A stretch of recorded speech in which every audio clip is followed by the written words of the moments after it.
sa Family Feud. Kanina, nanalo po ng 100,000 pesos ang Mighty Movers. So, gusto nyo naman yung total cash prize of 200,000.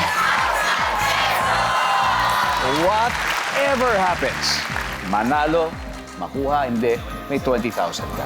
Para sa napiling charity, ano ang napili mo, Joker? Ang napili po namin ay Bahay Aruga. Bahay. Okay? Now, give me 20 seconds, please. Mag-umpisa na kami. On a scale of 1 to 10, 10 being the highest, gaano ka kalakas kumain? Go. 8. Bukod sa apples at grapes, prutas na pwedeng kainin ang balat. Pass. Anong bansa ang una mong naiisip kapag sinabing modern technology? Japan. Bukod kay Michael V, sino artistang napapanood ngayon sa Bubble Gang? Pass. Bukod sa tubig ang taboy, pwede rin pansalok ng ano? Bigas. Let's go, Joker. Tingnan natin kung anong points na nakuha mo. Scale of 1 to 10, gaano ka kalakas kumain? 8. Survey? Bukod sa apples at grapes, prutas na pwedeng kainin ng balat, hindi na natin nabalikan. Anong bansa una mo naisip pag sinabing modern technology? Sabi mo, Japan. Ang sabi ng survey. Bukod kay Michael V, artista na napanood ngayon sa Bubble Gang, hindi natin nabalikan ulit. Bukod sa tubig, ang tabo ay pwede rin ipansalok ng bigas. Ang sabi ng survey. Awesome, Joker. Partida rin, may 2-0 pa. Let's welcome back, Rocco. Ito na naman tayo. Yeah. Si first one, Joker, ay nakakuha ng 115 points. Okay, Rocco? It means that you just need 85. Manalo ka na. Okay, at this point, makikita na ng mga manonood ang sagot ni Joker. So, give me 25 seconds.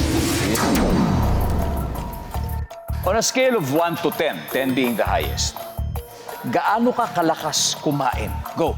10. Bukod sa apples at grapes, prutas na pwedeng kainin ng balat. Orange. Anong bansa ang una mo naiisip pag sinabing modern technology? Singapore. Bukod kay Michael V, sinong artistang napapanood ngayon sa Bubble Gang? Paulo Contes. Bukod sa tubig, ang tabo ay pwede rin ipansalok ng ano? Lupa. Bro, 85 points. 85 lang. 85. Kaya yan. Kaya yan. Okay. On a scale of 1 to 10, gaano ka kalakas uminom? Ay, sorry, kumain pala. Mali. Healthy liver. Okay. Kumain, sabi mo yung 10. Ang sabi ng survey ay, Pwede. top answer is 8. Bukod sa apples at grapes, prutas na pwedeng kainin ng balat, sabi may orange. Ang sabi ng survey, medyo makapal yata yung balat. Mahirap yata. Ang top answer ay duhan. Duhan? Number 2, bayabas. Wow. Okay. Okay. Anong bansa una mo naisip pag sinabing modern technology? Singapore. Ang sabi ng survey, Uy. ang number 1 ay Japan. Okay, tapos US. Bukod kay Michael B, artista na napapanood ngayon sa Bubble Gang, Paulo Contis. Ang sabi ng survey.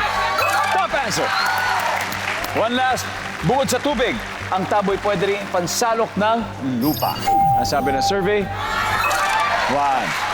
Ang top answer ay bigas. Anyway, bro, congratulations. Yes. Mighty Movers, mag-uuwi pa rin kayo ng 100,000 pesos. Nice one, guys. Paul, This Sunday na po, Stars on the Floor. Sana po iboto nyo kami, Team Panis, at ang mga favorite teams nyo na nandito. At pangako, hindi po namin kayo bibigoyin. alright. Rocco, Thank you sa lahat ng mga kapuso natin na sumuporta sa aming lahat sa Stars on the Floor Season 2. Dahil sa inyo, napaka-successful at sana magkaroon ng Season 3 yan. Sana kasama ko dun. hoy, why not? Live po yan at may online voting kaya make sure na manonood po kayo at bumoto sa favorite duos niyo.